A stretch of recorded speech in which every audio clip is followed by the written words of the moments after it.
Kevin DeShazo caught my attention. I started to watch his feed, co-founder of Be Better Leaders, but also co-founder of Better, where they partner with ADs, coaches, teams in the areas of mindset, leadership, and performance, including working with some of the Autonomy 4 conferences and more. And he joins us. Greg Smoke, Paul Catalina, David Smoke on 365 Sports. Kevin, thank you so much for being a part of the show. And we're going to get into what you do and a lot of that and some examples. But what about what you've seen in the last 24 to 48 hours with Schlossnagle, A&M, Texas, and what all that story? How do you view all that? Welcome to college sports in 2024, right? I mean, it's this is the world we live in, and people, players, coaches, ADs, they're going to hop from place to place, job to job, and I think there's a lot that goes into that we could talk about. I don't think the NCAA really does any favors when you have the transfer portal being open in the middle of the postseason and it closes here in a week or so. You're putting people in very difficult positions, namely the student athletes who are supposed to be here to serve. And so it's a very difficult position, I think, for coaches and players to be in when they're trying to compete for championships and recruit players, retain players, potentially interview for other jobs all at the same time. As a person who is an expert in culture building, and that's what you guys do, are you kind of amazed that, look, and this is my personal opinion and a lot, I just don't think this happened in 12 hours. I think this has been on the way, that they were able to still keep the culture that they had up until the last out the other night, as opposed to where, a lot of the times these things kind of fall apart, even when you get a whisper of a coach thinking about somewhere else. 100%. Great perspective. And I think that's, he deserves some credit for that. And I think he's my outside looking in, and I don't know him very well, but built pretty solid culture when he was at TCU, appears to have built a solid culture at A&M. I watched a bit of his press conference today, and they were asked, was this a distraction on Monday? He's like, no, I believe our players were locked in. Our coach, we were here, we were present, our routine didn't break. And so I think that just shows the level of commitment within that locker room at that time. Right? We can take all the other things that were going on, but they were able to separate whatever's going on outside and say, in the moment, we are here, we're competing, we're focused on what we need to do. And that's actually, obviously they came up short in the championship, and that is what it is. But that's pretty unique, I think, in this day and age, to get a group of young people to block out whatever's going on and to focus on the task at hand, knowing that, players are not dumb. They're on Twitter or X, whatever we want to call it. They see the chatter, and it's very easy for them to be distracted. And all of a sudden, like, wait a minute, what are you and what are we? And but they were able to put all that aside and lock in and compete at the highest level. Kevin, what is more of a need, or at least what you get as when people want you to give them a consult with them? An athletic director who needs to earn the trust of his coaching staff, or a coaching staff who needs to earn the trust of his players? I think it really boils down to, we see a lot in the sports world. All these slogans get thrown around, these motivational phrases, and we can chant them, we can put them on our walls in the locker rooms and in the team buildings. But at some point, you actually have to show people who you are, right? We can have all these slogans, or we can show them the substance of who we are on a day-to-day basis by saying, yeah, these are our values. We're not going to preach them. We're actually going to live them. And when those values are tied to action, and the way that you communicate with people, the way that you treat people, and I think especially so in the midst of difficult moments, right? When things get difficult, when the adversity hits, when you've got to have hard conversations, again, whether it's AD to coach, coach to player, when you have to have hard conversations, who are you in those moments? And can you be a truth teller? And can you deliver hard news or difficult situations, but still care about that person and earn their trust in that moment? And so I think just the ability to be authentic and live the values that you preach, because too many talk about values, they talk about standards, they talk about expectations, they talk about being disciplined, all these things, but they don't live it. And people aren't dumb, right? Whether you're an 18-year-old athlete or you're a head coach or you're us, right? We can see how people talk, but we can see how they live and act. And if those things, there's a disconnect, then our trust is not going to be there.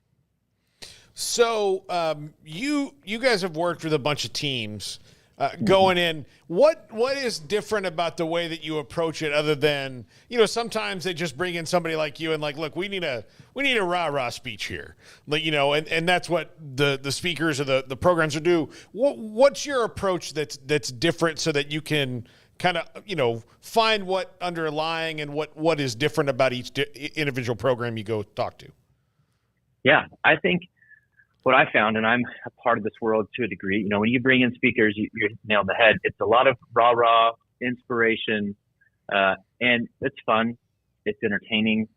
But I would argue, like, for the most part, that's like a church camp high, right? It's like, oh, that's amazing. And then 2 weeks later, we go back to the exact same habits and tendencies and culture and communication that we had, because it was inspiration, right? It's be positive or work harder or whatever the message may be. It's like, and good, like, they're good messages. The speakers are good people. But what we've found in the coaching world and the sports world, and it's true in any industry, just where we tend to live, is that there's enough inspiration, there's enough content, there's always a new, video clip or podcast episode or course or event they can go to, but they don't have systems to implement for communication, systems to implement for just being healthy leaders, systems to implement for creating culture. And so we try to come in and say, where are you at and where do you want to be? And what are the systems that you need to put in place that are easily implementable and scalable? So every time you've got a new class coming in, because at this point, you have such significant roster turnover year after year, do you have systems you can essentially plug people into, say, here's our culture, here's how we do this, here's our values, here's how we do this, here's how we communicate, and just repeat that every year, as opposed to just bringing in a speaker who says, work hard, have fun, whatever that may be, I wrote down a lot of the programs: Oklahoma, Florida State, West Virginia, I believe UCF, Baylor, Florida, SMU, the Naval Academy, some of the conferences as well, the college football playoff, and also my alma mater, SFA. So you have the gamut of a lot of these different programs. Are all of them looking for pretty much the same thing? Yeah, I think at the end of the day, they're all trying to figure out the baselines, like, how do we perform not just at a higher level, but how do we perform at the highest level possible on a consistent basis? And I think that's, for me, what's the separator. Is like, you can have a winning season almost on accident, because you're going to have talented people in the room. You're going to have skilled coaches in the room, but the best win consistently for a reason. And so how can you put systems in place? How can we create a place where, number one, we attract the right people, both from a coaching standpoint, assistant coaches standpoint, administration standpoint, obviously student athlete standpoint? How do we attract the people who fit us? Because not every player, not every person is going to fit every program. So how do we attract the people who are going to fit us? How do we develop those people when they're here? And now we've got a shorter window, right? Where 3 or 4 years ago, it was, hey, what's your 4-year, 3-year program or process to develop a kid? Well, now it's, how can you get them from A to Z in 1 year, 2 years, maybe at the most? So how do we attract that talent? How do we develop that talent so that we can retain that talent? Do you see a change in the attitudes of players because of the rules now? And is that a challenge for coaches to meet them at a different place that they've had to in the past? Yeah, it's really interesting. I think to a degree, yes. I think it is. It does change team dynamics, and this is not necessarily right, wrong, good, bad. Just an observation of, now you've got players. A lot of these younger players are coming in, and a freshman may make more from NIL than a senior who's been there, who may have won conference championships, national championships, whatever it may be. So there's a weird dynamic, like, wait a minute, I've been here 2 or 3 years. I've put in the work. You just stepped on campus and you're making more. And so there's a little bit of an interesting dynamic there. I think players are realizing players have more power than they've ever had, which is a unique position for coaches and student athletes to be in. Now, I think some of the conversations I'm having with coaches is they feel that they're so uncomfortable, and it's not that they disagree with some of the stuff happening. I mean, obviously some coaches are not a fan of any of the changes. Some of them realize that, hey, this is the world we live in. Like, it is what it is. We can gripe about it, but the best are going to have to adapt to it. Where the interesting dynamics for them, like, most of them, they didn't get into this world to talk to 18-year-olds about money. They got into this world to talk to 18-year-olds about, how can I help you become your best in sport and life? And so now that money enters into it, it just creates a very unique dynamic that these coaches don't necessarily want to be engaging in. They're like, I'm not, money's a private thing. I don't want to be talking to an 18, 19-year-old about what we're going to do from a payment perspective. And so it's created some really interesting dynamics. But I think certainly players have more power than they've ever had. With the Jim Schlossnagle to Texas, again, by the end of the day, another coach will take a job somewhere else, maybe not the same circumstances or straight to a rival. Does he have, you think, that gain the trust of the players that are at Texas, knowing that some players from A&M are about to arrive perhaps in the transfer portal because of what he did at A&M? Should they trust him in Austin? He's got his work cut out for him. And I don't mean that as a negative against him, but this is also fresh on people's minds. Again, it's not just that he took another job. It's when he took the job and how it all kind of came about. And again, that's not to blame him. I mean, it's the situation that we're in, you know. But I think he's going to have to really, really, really work. And he said it in his press conference, because they asked kind of that question, like, hey, like, should these Texas players trust you? You know, you were wearing a different jersey 48 hours ago. And he said, well, watch what I do. Watch how I act. And on some level, they could say, yeah, we are. We watched what you said in a press conference, and now you're here. But I think at the end of the day, there's a couple of things at play. One, he's going to have to earn their trust. Two, a lot of these players, the nature of the beast now, relationships still deeply matter, but so much of it has become transactional. Like, yeah, maybe he did whatever, and maybe I don't agree with it, but can he get me to where I want to be in the next 12 months? Kevin, and if he can do that, then I'll buy in. So I saw people who already want a book, and I loved your response.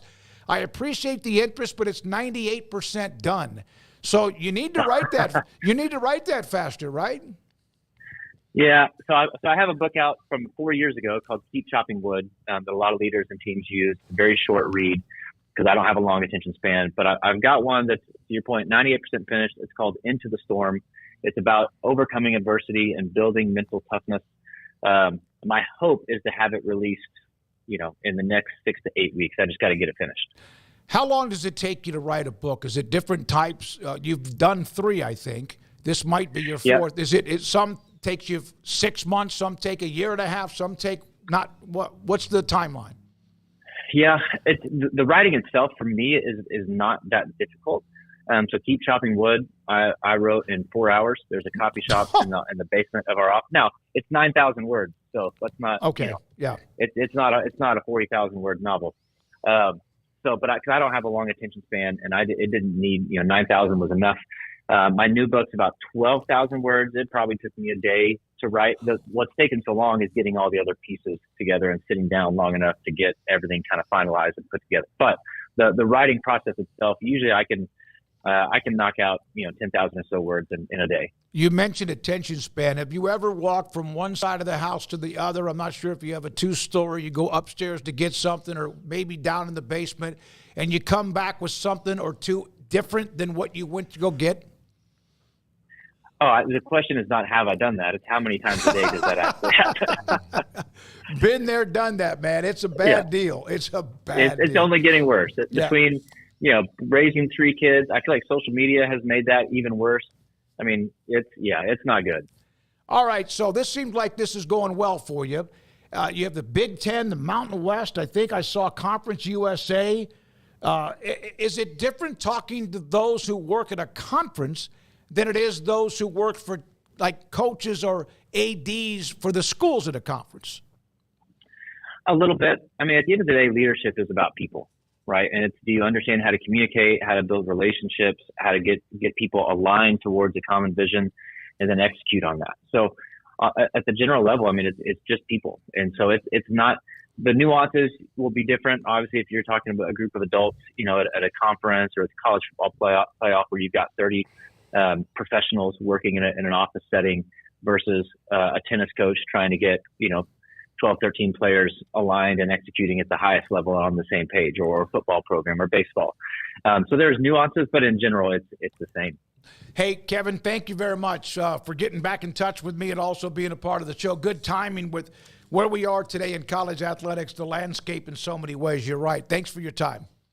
Yeah, appreciate you guys. Thanks so much. Kevin DeShazo joined us on 365 Sports, and You can also find where he works as far as a co-founder at Be Better Leaders. That's not difficult at all. And it's Kevin DeShazo, DeShazo, and his Twitter feed if you want with what he does. All right, when we come back.